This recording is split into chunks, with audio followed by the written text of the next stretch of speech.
순간은 정말 멍해서 안 됐지. 똑똑한 놈 다 죽는다 그랬어. 뭐 탁하면 억하면 죽는 게 어디 있느냐. 그래서 이거는 거짓이다. 그때는 무서웠죠. 국가 권력이라는 것 자체가 무서웠죠.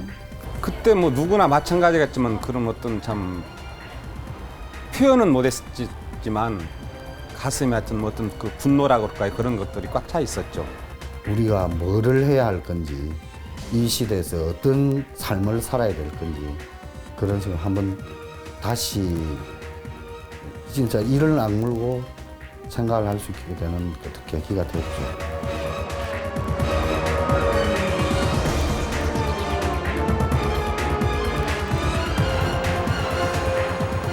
1987년 6월 우리는 거리에 있었다. 거대한 함성이 하늘과 땅을 뒤흔들었다.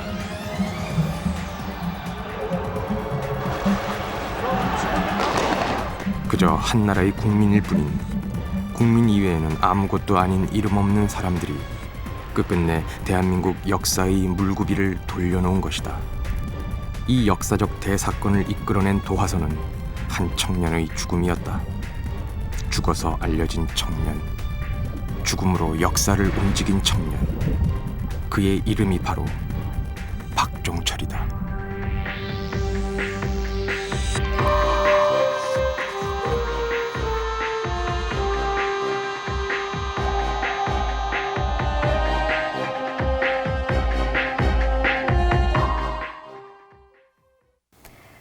한밤의 꿈은 아니리 오랜 고통 단후에 내 형제 빛나는 두 눈에 뜨거운 눈물들.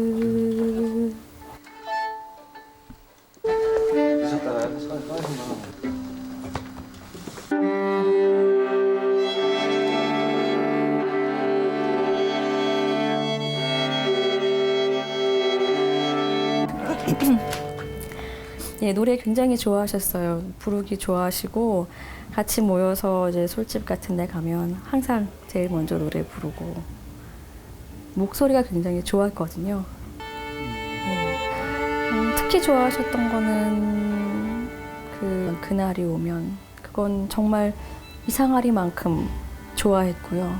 좋은 날이 오면 어떻게 하고 싶다 이런 얘기를 많이 해봤었기 때문에 그날이 오면이라는 제목이 갖고 있는 어떤 함축적인 그런 게 많이 끌렸었던 것 같아요.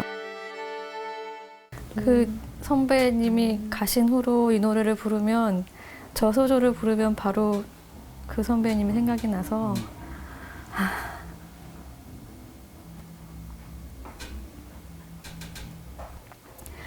줄기 강물로 흘러 오랜 땀방울 함께 흘러 그 넓은 평화의 바다에 정의의 물결 넘치는 곳.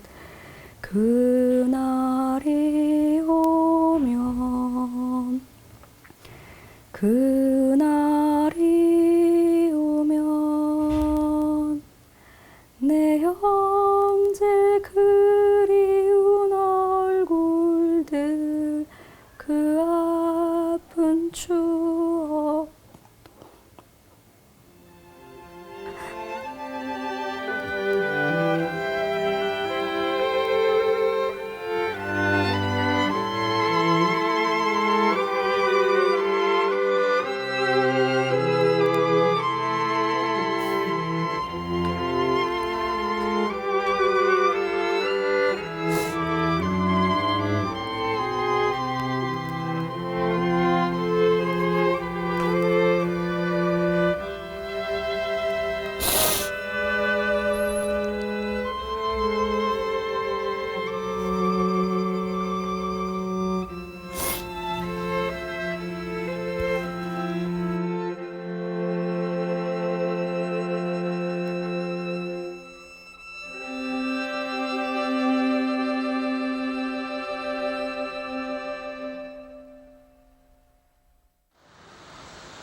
1987년 1월 15일 한 일간지 사회면에 2단짜리 작은 기사 하나가 실렸다.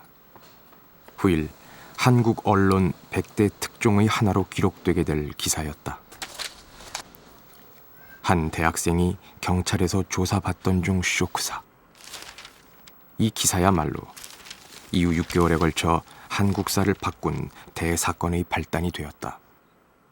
그것은 당시 법조가 출입처였던 한 기자의 기민한 판단력과 열성적인 노력이 끄집어낸 성과였다. 1987년 1월 15일 오전 10시가 조금 못했을 시간이었습니다. 그날도 그 평소처럼 그 검찰 간부들 방을 소위 오전 체크라고 하죠. 체크를 위해서 돌고 있었습니다. 근데 어느 방에 들어갔는데 한 간부가 제가 자리에 앉자마자 경찰 큰일 났어 한마디를 던지는 거예요. 그래서 저는 직감적으로 경찰에 뭔가 있다 하는 걸 감을 잡았습니다. 아, 서울대생이라지?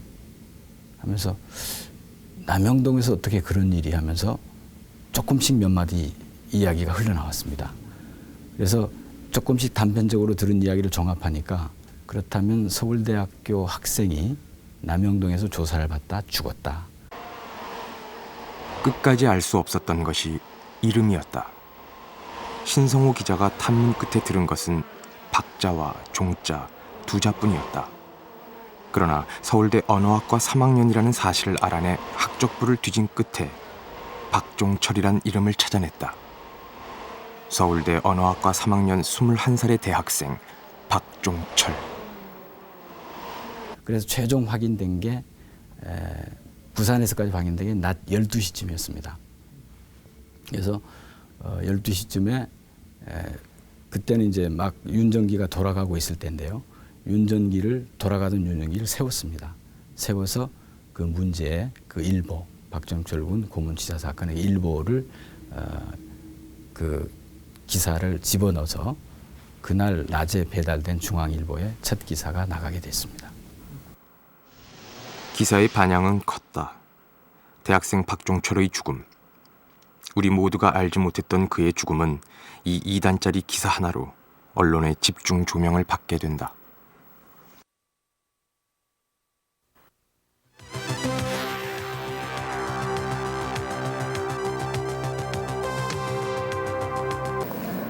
강민창 치안본부장은 오늘 공안 사건과 관련돼 조사를 받다 숨진 서울대생 박종철 군의 사망 경위 등을 규명하기 위해서 특별조사반을 편성해 조사에 나섰다고 밝혔습니다. 강 본부장은 오늘 오후 기자... 세간의 의혹에 못 이겨 특별조사반을 편성키로 했으나 사건 직후 경찰의 공식 발표는 사뭇 다른 것이었다. 치안본부장은 박종철 군이 밤사이 술을 많이 마셔 갈증이 난다며 물을 여러 컵 마신 뒤 수사관이 책상을 치며 추궁하자 갑자기 억하고 쓰러져 병원으로 옮기던 중 숨졌다고 밝혔다. 그러나 탁 치니 억하고 죽었다는 경찰의 발표는 국민의 의구심에 기름을 끼얹는 격이었다. 이후 탁과 억은 당시 정권을 비꼬는 유행어가 되었다.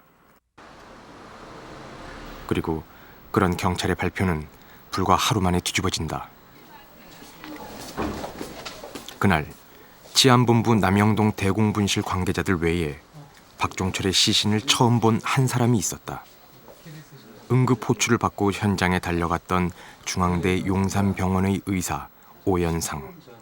그는 박종철에게 최초로 사망 판정을 내렸고 진단서의 사망 이유란에는 미상이라고 썼다.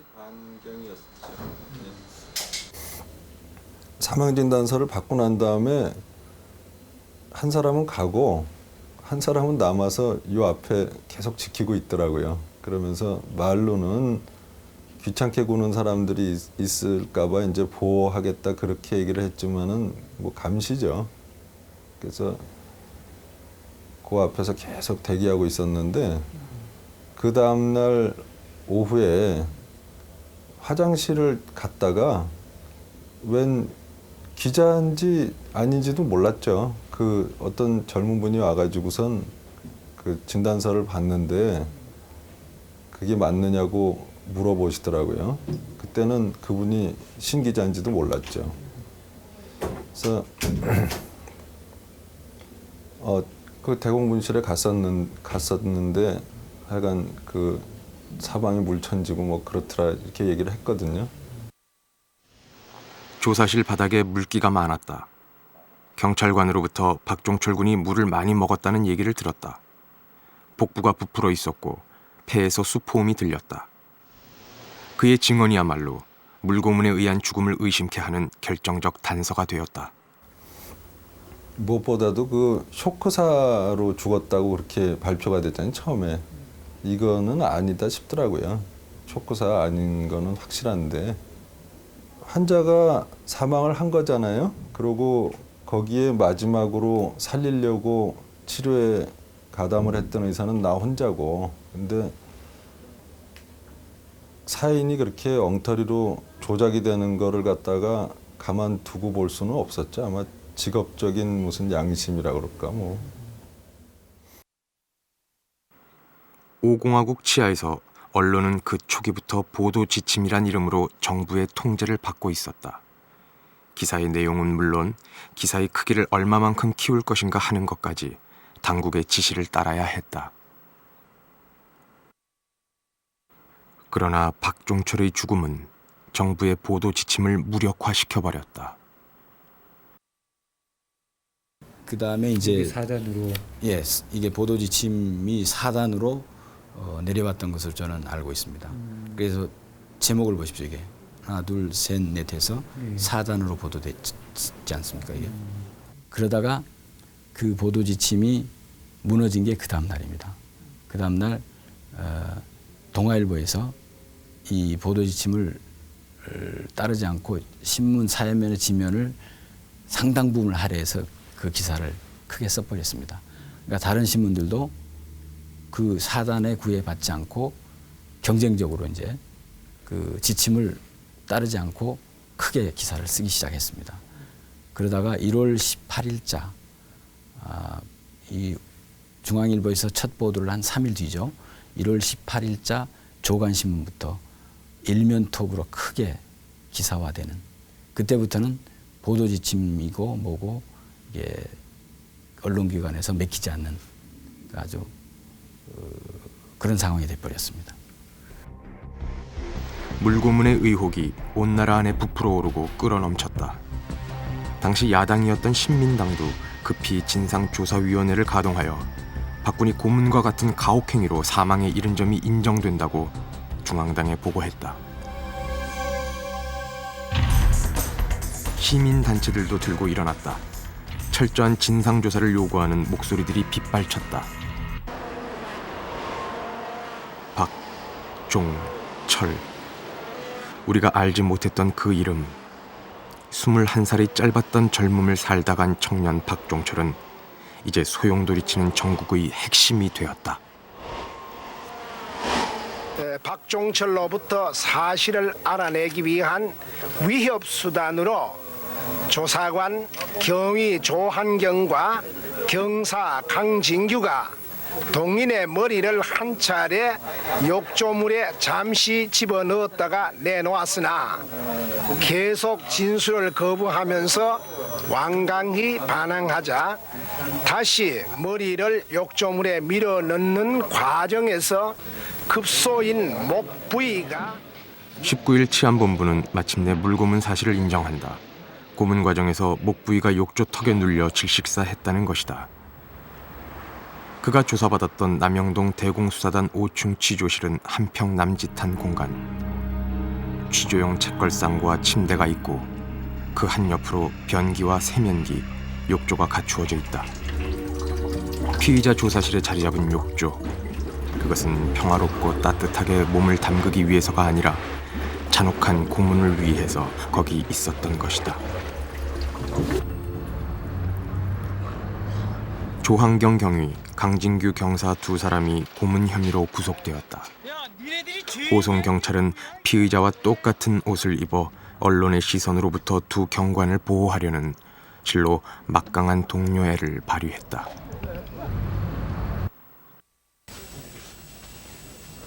지난 1월 14일 경찰의 악랄한 고문에 의해 꽃다운 나이에 우리의 품을 떠난 고 박종철 형이 수도식을 거행하겠습니다.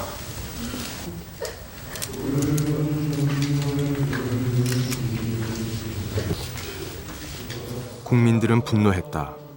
분노를 멈추지 못했다. 경찰의 손에 타살된 젊은이. 21살 그 앳되고 선량한 얼굴은 온 국민의 슬픔과 분노가 분출되어 나오는 하나의 창구가 되었다.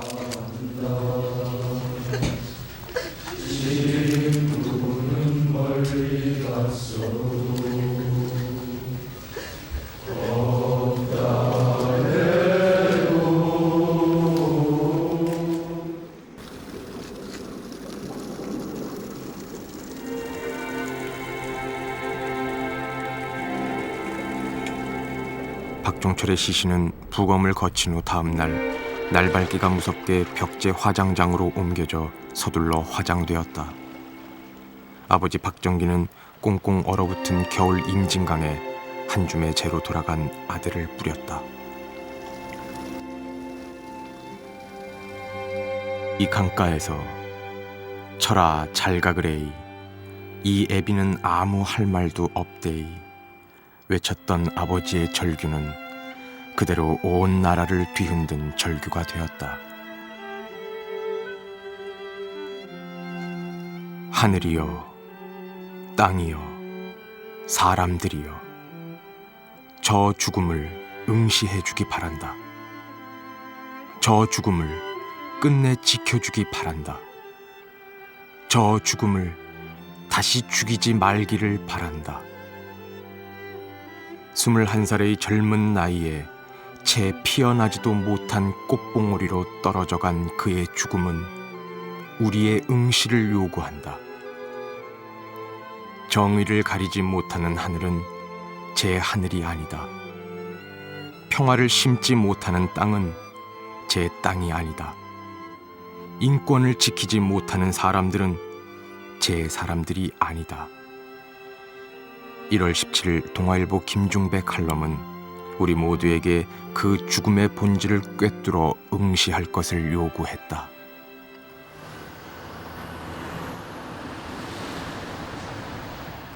박종철은 왜 죽어야 했을까? 그가 누구길래, 무엇을 했길래 그처럼 죽음에 이를 정도의 고문을 받아야만 했을까? 박종철은 87년 당시 서울대 언어학과 3학년으로 과학생회장이었다. 그러나 당시 대학은 강의실에 앉아 공부에만 전념할 수 있는 분위기는 아니었다.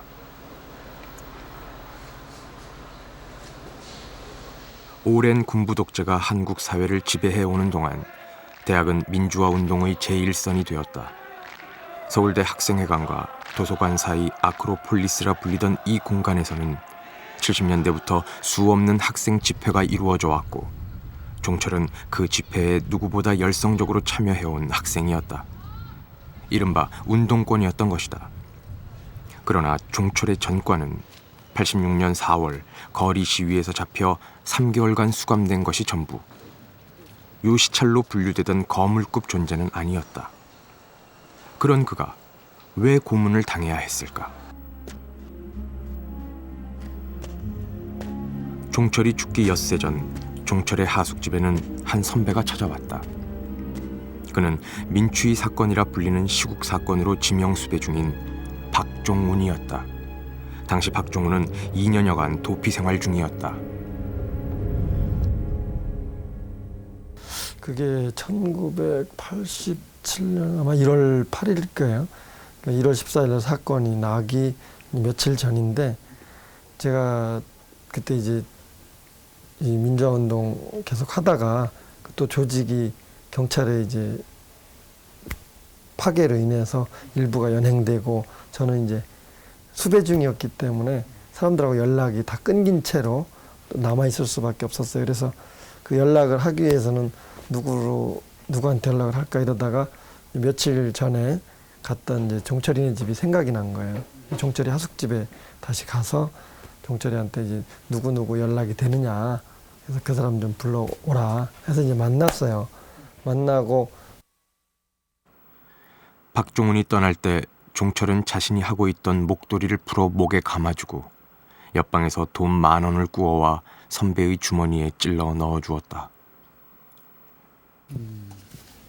박종훈은 후일 그때 그 목도리를 종철의 가족에게 돌려주었다. 이건 이제 그 고등학교 때부터 쓰던 모자였고 이것이 그 누나가 짠 거예요. 이게 이제 그날 그 박종훈 씨한테 네. 용돈 몇 푼 하고 이걸 목에다 돌려줬어요. 돌려주니까 아이고 그저 자네는 목도리 주고 나면 우리 누나한테 다시 연락하면은 또 짜준다고. 그래 다시 짠다고 이거만큼 짰어요. 짰는데 그 사고가 났어. 그날 이후 누나는 더 이상 종철을 위해 목도리를 짜지 않았다.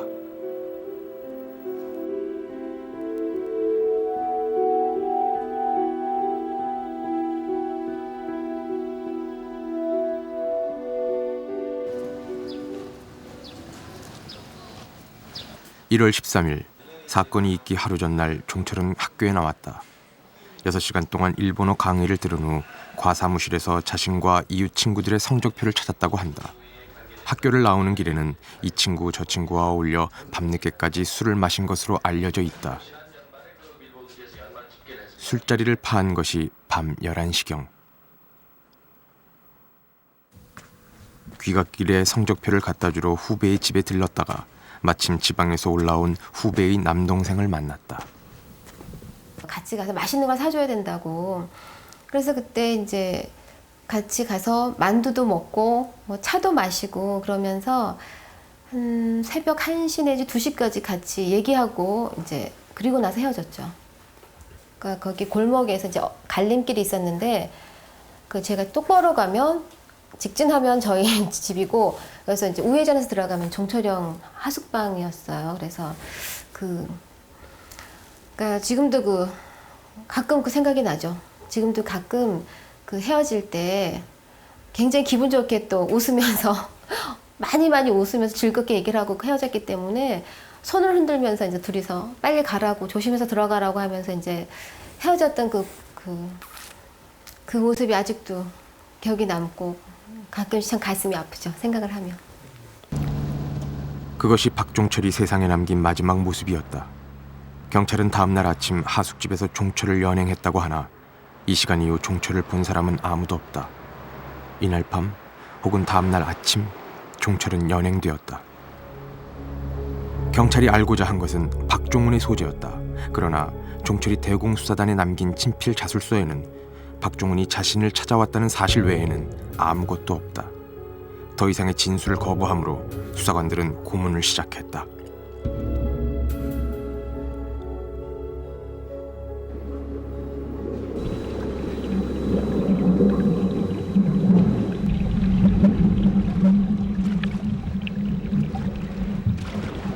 그가 이곳에서 얼마나 긴 시간을 무슨 일을 당했는지 우린 알지 못한다. 분명한 것은 그가 이곳에서 죽었다는 것. 대체 무엇을 위하여 그는 죽음을 감수했던 것일까?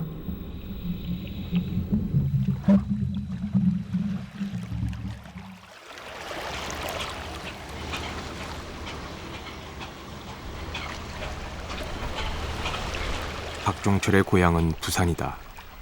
부산에서 태어나 고등학교를 졸업할 때까지 부산에서 살았다. 그런 인연으로 부산 지역의 민주항쟁 역사를 기리는 기념관 1층 대형 그림 속에는 그의 초상이 그려져 있다. 그가 세상을 떠난 지 17년. 땅 위에서 그의 흔적은 지워졌으나 몇 안 되는 그의 유품은 이곳에 보존되어 있었다. 예, 이쪽이 박종철 유품입니다. 어떤 게 지금 현재 저희들이 보존하고 있는 것 중에서 박종철 군이 초중고등학교를 다 부산에서 졸업했는데 중학교 2학년 때의 우등상 상장입니다. 예, 그리고 이건 역시 중학생 때 박종철이 그렸던 캔버스에 그렸던 그림입니다. 그리고 또 하나는 바로 죽기 직전까지 박종철 군이 손에 찼던 시계입니다. 근데 지금 이 시계가 여전히 돌아가고 있습니다. 청년은 숨을 멈췄는데 시계는 여전히 가고 있습니다. 자, 제 시계를 한번 볼까요? 3시 15분인데 조금 빠르다, 그죠? 근데 이 시계는 여전히 초침이 돌고 있습니다. 예. 또 대학생 때 즐거이 치던 박종철 군의 기타입니다. 그런데 한번 제가 열어볼까요? 예. 하도 오래 낡은 거라서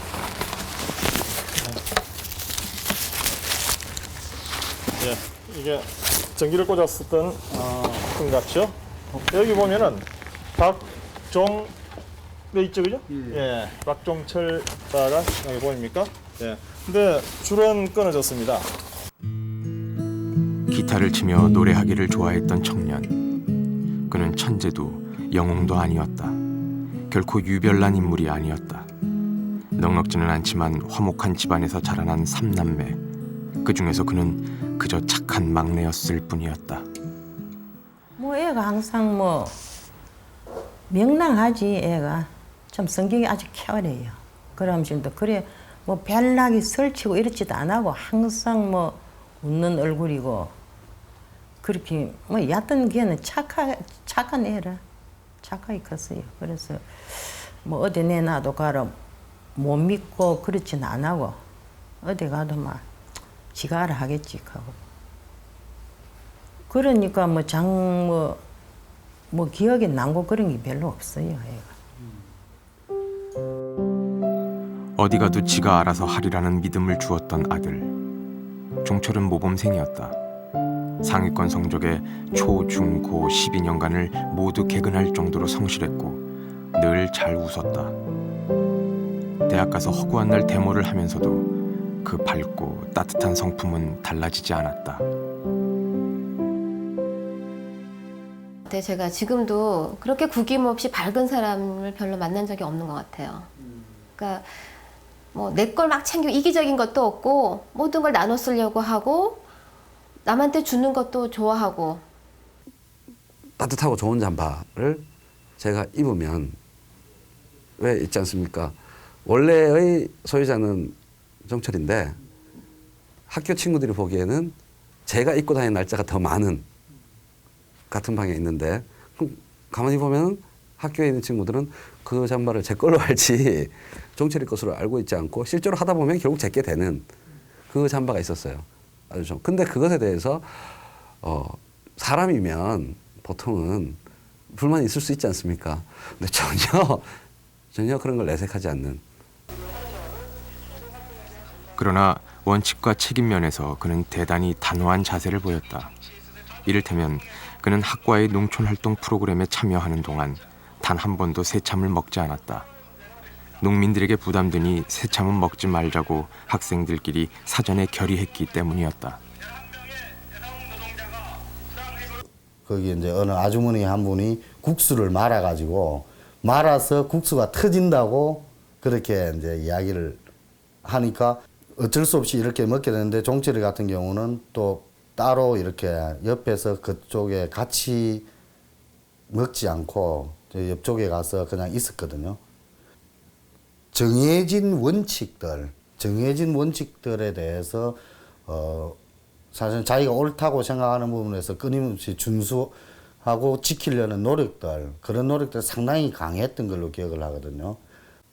쭉 듣고 있다가 어느 순간 헛소리하지 마라 라는 식으로 한 번 일갈할 때가 있어요. 그 말이 잘못 전달되면 싸움으로 번질 수가 있겠죠. 근데 대개는 박종철 군이 헛소리하지 말아라고 하면 그 말을 들은 사람은 제가 저렇게 얘기를 하는 거 보면 내 생각에 뭔가 한마디로 뜨끔해서 좀 자제하는 그런 말하자면 말에 파워가 있는 친구였죠. 말을 아끼던 사람이었기 때문에 한번 그렇게 일갈하면 그 말에 파워가 실리는 그런 친구였어요. 그가 어떤 젊은이였는지는 구치소에 수감되어 있을 무렵 집으로 보낸 편지들 속에 서툴지만 우직한 문장으로 드러나 있다.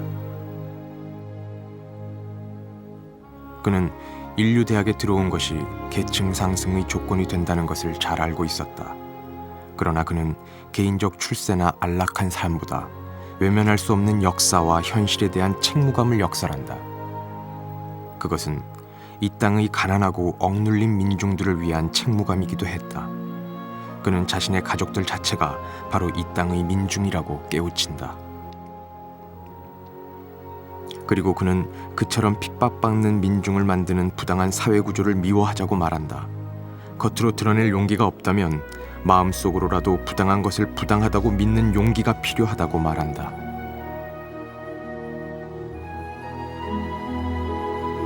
우리 사회가 운동권이라 불렀던 젊은이들은 인간에게 희망을 버리지 않는 이상주의자들이었다. 그리고 박종철 또한 그 중의 한 사람이었던 것이다.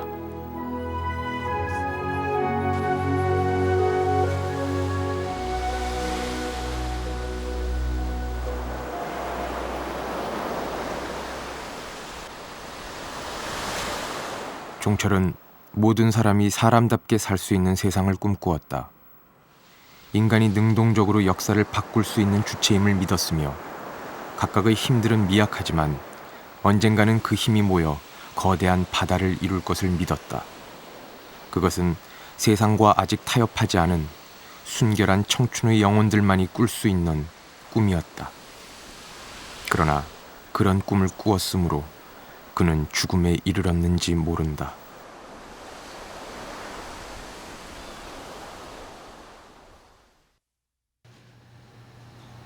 자식 잃은 어버이들이 슬픔의 힘으로 함께 모인 곳. 종로구 창신동에 있는 한울 삶은 그런 곳이다. 박종철의 아버지는 한때 이 모임의 회장을 맡았다. 그러나 그는 아들의 생전에는 오히려 더 아들을 이해하지 못했다. 부산시 수도구 공무원이었던 아버지는 데모하는 학생들은 다 빨갱이란 말을 믿어온 터였다.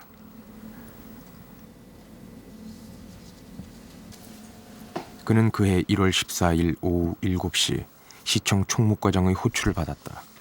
과장실에서 기다리고 있던 낯선 손님 3사람은 그에게 함께 서울로 갈 것을 종용했다. 아들의 죽음을 알게 된 것은 그 다음 날에 이르러서였다. 내가 자꾸 종철에 대한 소식을 자꾸 물으면 내일 만나도록 해준다고 말이야. 큰 마음 먹어야 됩니다. 아버님 큰 마음 잡숴야 됩니다. 늘 그런 이야기를 하고 그래서 나는 판단을 했죠.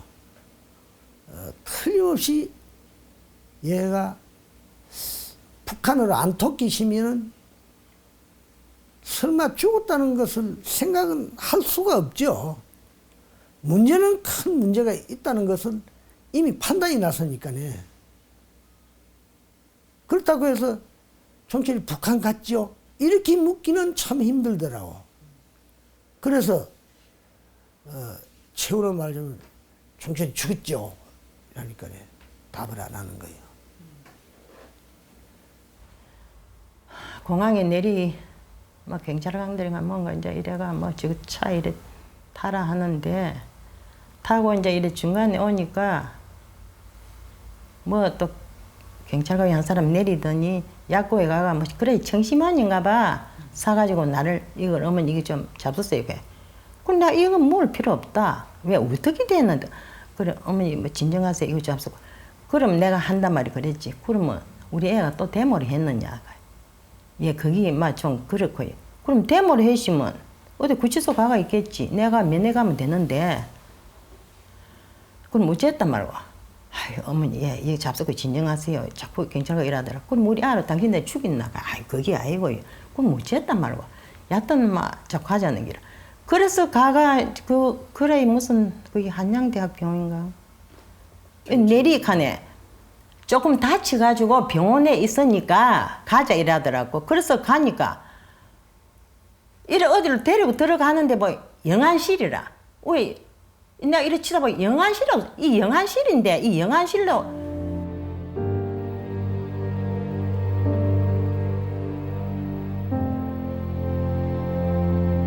그의 죽음이 준 충격은 하나의 불씨와 같았다.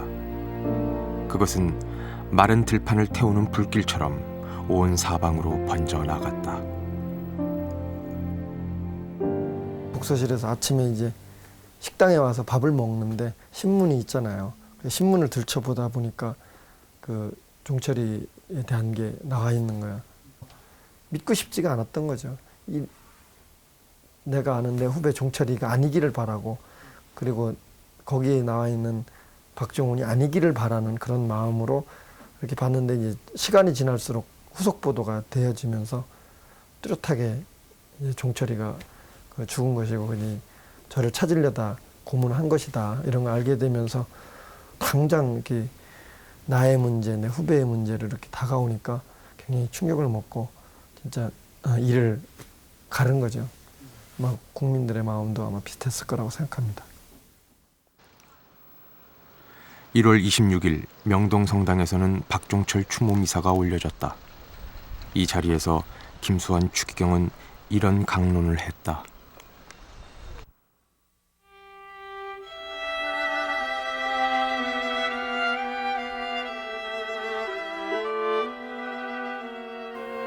제1독서에서는 야훼 하나님께서 동생 아벨을 죽인 가인에게 너 아우 아벨은 어디 있느냐 하고 물으시니 가인은 제가 아우를 지키는 사람입니까 하고 잡아떼며 모른다고 대답합니다. 창세기의 이 물음이 오늘 우리에게 던져지고 있습니다.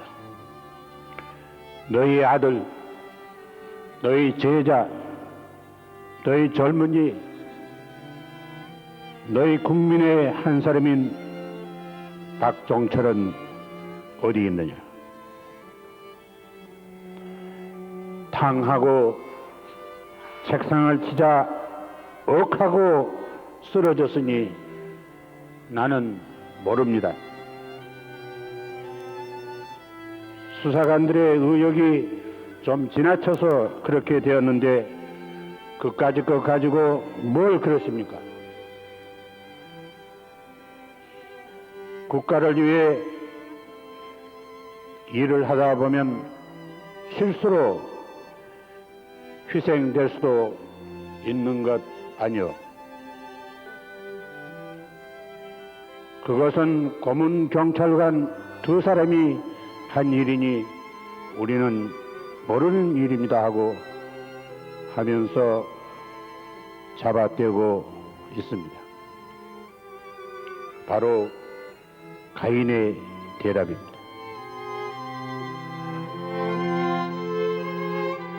그것은 그대로 강도 높은 반정부 선언이었다.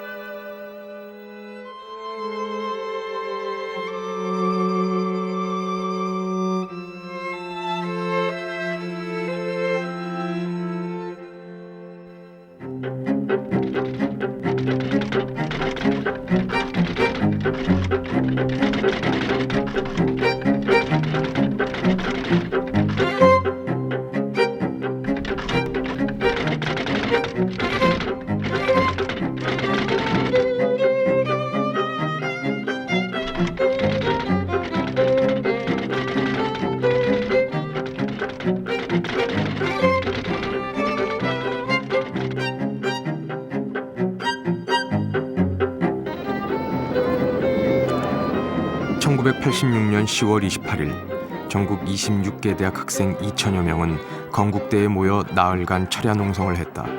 이 사건, 이른바 건국대 사건을 기점으로 정권은 더욱 공세를 강화했다. 공권력을 동원하여 집회를 원천 봉쇄했고 모든 민주화 단체가 불법화되었다.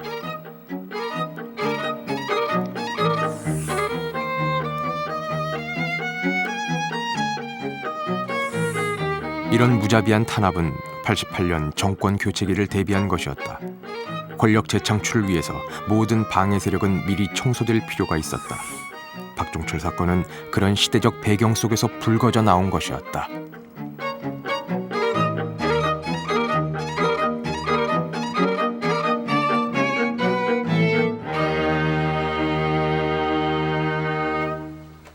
그와 연관해서 우리는 중요한 증언을 확보할 수 있었다.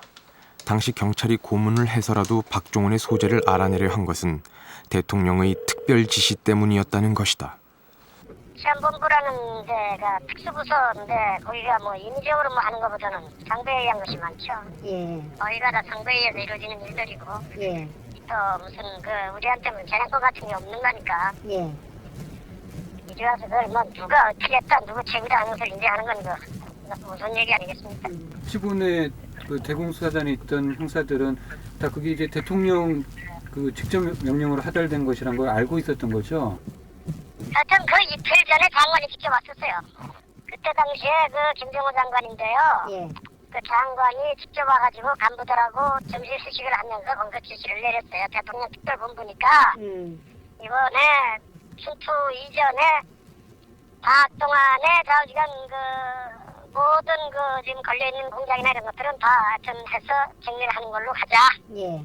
그런 지시를 그때 내가 받았습니다. 받았기 때문에. 예. 그래서 그것이 실질적으로 공작 중인 사건이나 대사 중인 사건들이 다 그때 빠개지면서 예. 그런 구리수가 나왔던 거예요. 예. 1월 30일 함석헌, 홍남순, 개훈재, 김영삼, 김대중 등 여러 갈래의 민주화 세력들이 함께 모여 박종철을 위한 범국민 추도식을 2월 7일 거행한다고 발표했다. 정권을 수호하고자 했던 탄압책이 부메랑이 되어 돌아간 것이다. 박종철의 죽음이 민주화 세력을 총결집시켰기 때문이다. 여러 단체와 정당이 추도회의 이름 아래 합류했다. 당시 민가협 총무였던 유시춘도 이때 국민추도회 준비위원회 일을 맡게 되었다. 박종철 군 영정을 보시면 알겠지만 아이가 참 해맑은 사슴 같아요. 그래서 그런 그 순결한 학생들을 데려다가 그렇게 참혹한 고문으로 죽게 했다는 데 대한 의분이 세대와 지역과 운동 영역을 가리지 않고 모두 다 의분을 불러일으켰고요. 그래서 1월 한 20일 넘어서면서부터 그 기독교 회관에 모여든 많은 분들이 이 죽음 앞에서는 우리가 아무것도 이견이 있을 수가 없다. 모두 하나 되어서 이 독재 정권을 끝장내는데 우리가 신명을 다 바쳐야 된다. 그런데 아무런 이의가 없었어요. 그게 그때 처음으로 진실이 어떤 경로론지 해간 이게 밝혀진 겁니다. 드러난 겁니다. 처음으로 드러난 거예요. 그러니까 그동안에는 우리 민주화 운동을 하는 사람들은 이 정부가 얼마나 악랄하게 탄압을 하고 조작을 하고 고문을 하고 이거 우리 알았지만 일반 시민들은 모르는 겁니다. 그런데 이번 박종철 사건을 통해서 일반 시민들이 그 전두환 정부의 그 면모를 알게 된 거예요. 그래서 이 사건이 중요하다는 것은 이 사건을 통해서 일반 시민들의 이 민주화에 대한 그런 그 열기를 불러일으키고 그리고 결집을 시키는 그런 계기가 됐다 하는 겁니다.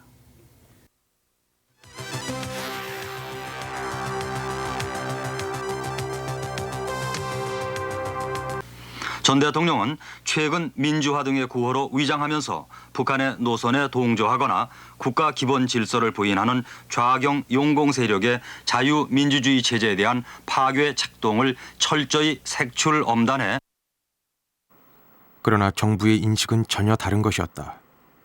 추도회 모임은 민주화 구호로 위장한 용공 세력으로 매도되었고 추도회는 불법 집회로 규정되었다.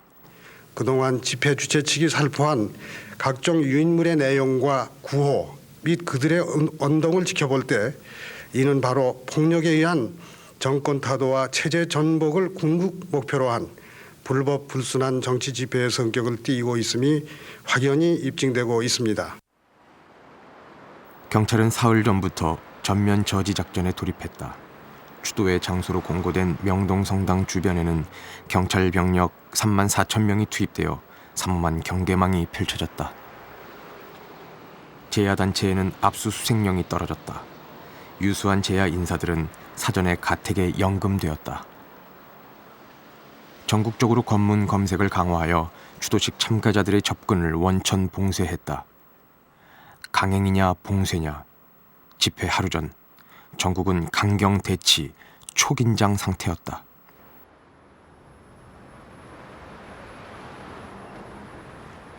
마침내 2월 7일 아침. 명동 정류장은 폐쇄되었고 진입로마다 전투 경찰이 인해 장벽을 둘러치고 있었다. 철저하게 통행이 차단된 명동 거리엔 적막감이 감돌았다.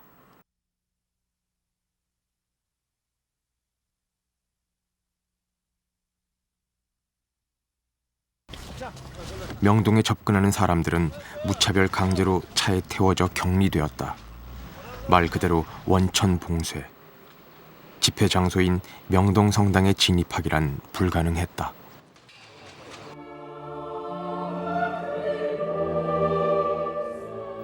범국민 추도식은 무산되었다. 성당 내에 머물렀던 사제들과 일부 신도들이 함께 추도 미사를 올렸을 뿐이었다. 성당 안에서 김승훈 신부의 집전으로 추도 미사가 진행되는 동안 성당에 들어오지 못한 추도식 참가자들은 거리에 있었다.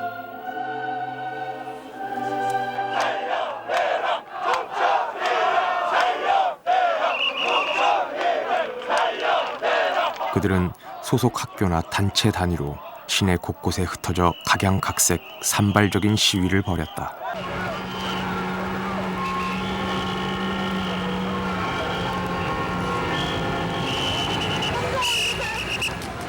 낮 12시에는 살인 정권에 항의하는 뜻으로 모든 자동차가 경적을 울리자는 것이 추도회 준비위원회의 지침이었다. 시청 앞에서는 지나가는 자동차에게 경적을 울리라는 안타까운 손짓이 계속되었다.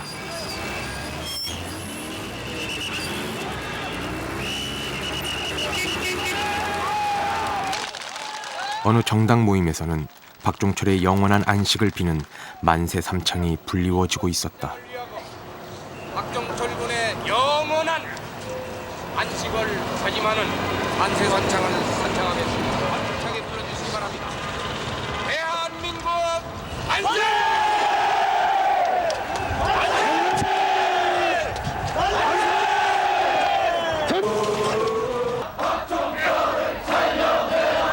우리의 형제, 친구, 선배이며 후배인 박종철을 살려내라고 그저 소리소리 지르기도 했다. 이날 서울뿐 아니라 전국 각지에서 대규모 거리 시위가 산발적으로 전개됐다. 을지로 일대에서는 시민들이 가세하여 경찰과 접전을 벌이기도 했고 부산과 광주에서는 수만 인파가 쏟아져 나오기도 했으나 전반적으로 일반 시민들의 참여는 활발하지 못했다. 경찰력이 시위대의 10배, 100배 정도로 많았기 때문이었다.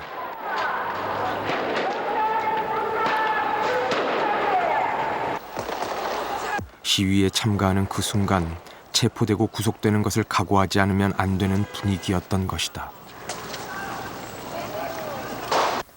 광범위한 국민적인 분노를 조직하고 그걸 표현하기에는 우리 역량이 좀 부족했던 것 같습니다. 그래서 또 그 집회 2번 하고 난 다음에 많은 분들이 구속이 되고요. 그 한계를 우리가 절감하고 또 어떤 의미에서 깊은 절망에 빠지기도 한 그런 집회였습니다.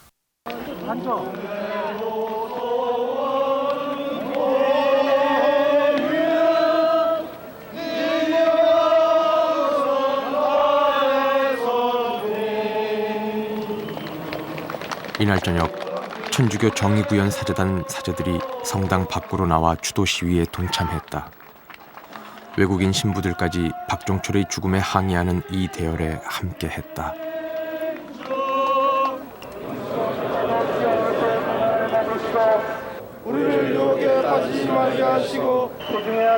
사제단의 걸음도 전투경찰이 막아선 저지선 앞에 멈추어야 했다. 멈추어선 그 자리가 가장 간절한 기도의 자리가 되었다. 사제단과 신도들과 전투경찰과 그리고 최루탄 연기로 얼룩진 명동의 하늘과 땅이 그 기도 속에 함께 있었다. 이날 명동 집회에 초대받았던 박종철의 어머니와 누나는 경찰에 의해 강제로 부산으로 돌려보내졌다. 부산에서도 범국민 추도의 장소를 피해 시외곽인 이곳 사리암까지 와서야 풀어주었다. 사리암에서 자의반 타의반으로 그들 가족만의 추모 법회가 치러졌다.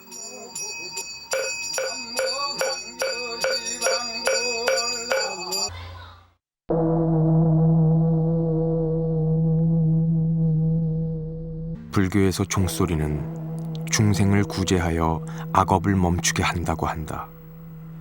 가장 평범한 사람들의 삶에서 가장 사랑하는 사람을 빼앗아가는 정치는 악업이었다.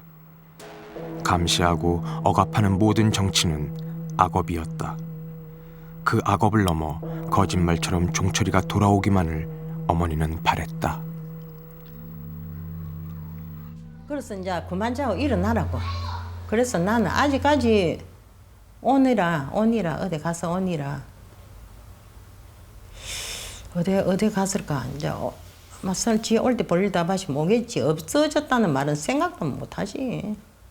그래 이제 그만 자고 일어나라. 이 종소리 듣고 일어나라. 감시나 그래 울부짖으면서 치었지. 국민추도회 준비위원회는 3월 3일을 맞아 박종철 군 49제와 고문추방 국민대행진을 위한 집회를 계획한다. 전국 각지에서 대규모 시위가 일어났으나 이 또한 경찰의 강력한 저지로 무산되고 만다. 좌절에도 거듭되는 이런 국민적 저항에 대해 당시 정권은 어떤 생각을 가지고 있었을까? 2월 7일 추도회가 예고되어 있던 2월 2일 전두환 대통령은 대통령 주재 수석 비서관 회의에서 이렇게 말했다. 한 나라의 정권은 한 번 잡으면 쉽게 안 넘어가요. 반대하는 사람만 있나? 찬성 지지하는 사람이 절대 다수요. 말을 안 해서 그렇지. 박종철 49제가 있던 3월 3일은 전두환 대통령 취임 6주년 되는 날. 대통령은 이날 수석 비서관들과 환담하며 이렇게 말했다. 정치란 힘 가진 사람이 하고 싶은 대로 하는 게 원리요. 그걸 가급적 모양 좋게 끌고 가려고 해서 그렇지. 힘 가진 사람이 정치를 자기 뜻대로 못한다면 바보 가운데서도 제일 바보야. 오늘 저 사람들이 49제 데모를 한다고 어떤 변화가 있겠어?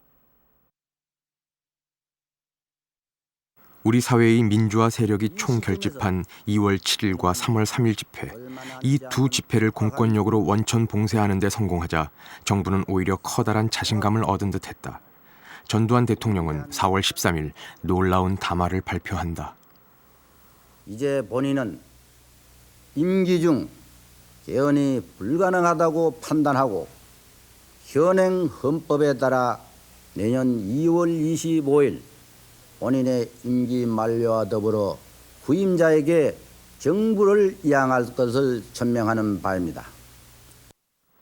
평화적인 정부 이양과 서울올림픽과 같은 국가 대사를 성공적으로 치르기 위해 더 이상 낭비적인 개헌 논의는 하지 않겠다는 선언이었다. 이것은 이전과 같은 방식의 체육관 간접 선거로 새 대통령을 뽑겠다는 뜻인 것이다.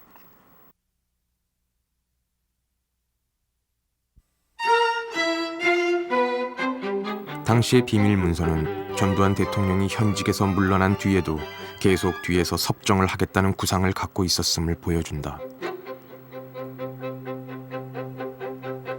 호헌 조치는 민정당의 권력 재창출을 손쉽게 함으로써 실질적인 장기 집권을 위한 포석이 될 수 있었다.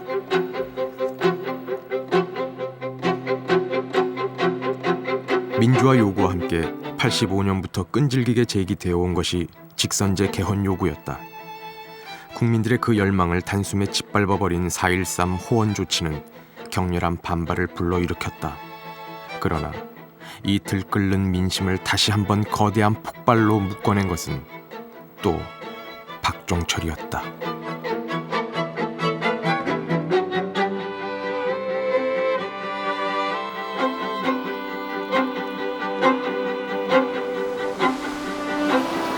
박종철은 좋은 청년이었다. 그러나 특별한 청년은 아니었다. 때묻지 않은 정의감과 꿈을 지닌 수많은 젊은이들 중의 한 사람일 뿐이었다. 그러나 그처럼 짧았던 젊음으로 하여 박종철은 비로소 세상을 바꾸는 지렛대가 되었다. 4.13 호원 조치에 맞서 그 지렛대는 또 하나의 역사를 일으켜 세우게 될 것이다. 그가 바라던 그날은 과연 올 것인가?